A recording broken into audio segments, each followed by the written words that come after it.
My ex stole my money, took my house, and put me into debt.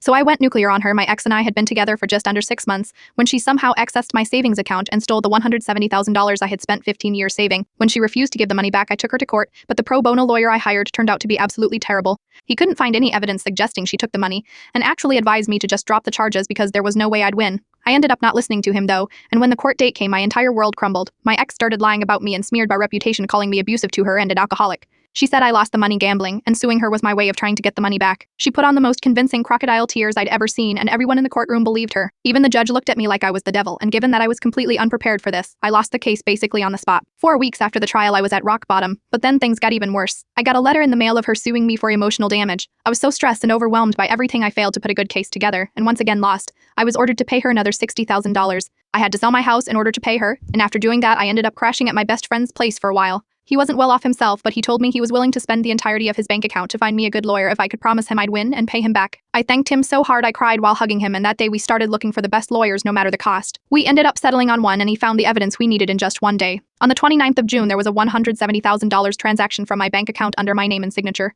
The only problem was I wasn't in the country on the 29th of June and had plane ticket receipts and hotel bookings to prove it. I was ready to take my ex back to court when I found out she had bought my house with the money. A genius idea instantly came over. You see, in that house, I had a safe I never told her about that was hidden behind a cabinet in the bathroom. I paid off a friend of mine to get close with my ex, and it took him months, but she finally invited him over to her place. He then planted $750 worth of substances in the safe. He ghosted her about a month later, and that's when he called the authorities and anonymously tipped them off about the substances in the safe. It took the cops about a week to get a mandate to search the house, and because my friend told them exactly where to look, they found the substances right away. She was arrested on the spot, and the charges she was facing could have landed her 12 years in prison. This was my chance, and so I took her to court for the money she originally stole.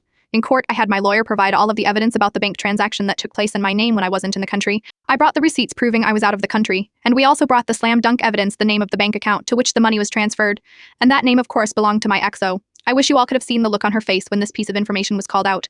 She started sobbing and tried to run out of the courtroom but was ordered to stay. She had absolutely no defense prepared for this. As it turns out, she had lied to her lawyers and told them she was innocent.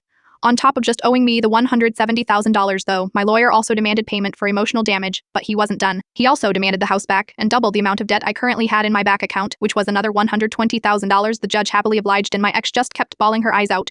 Her reaction to the sentencing was insane, as on top of all the money she was ordered to pay and the 12 years for the substances, she also received an additional 25 years for theft and false testimony. She had to be dragged out of the courtroom by security as she wouldn't stop screaming "you" at me while crying. I of course paid my friend back too.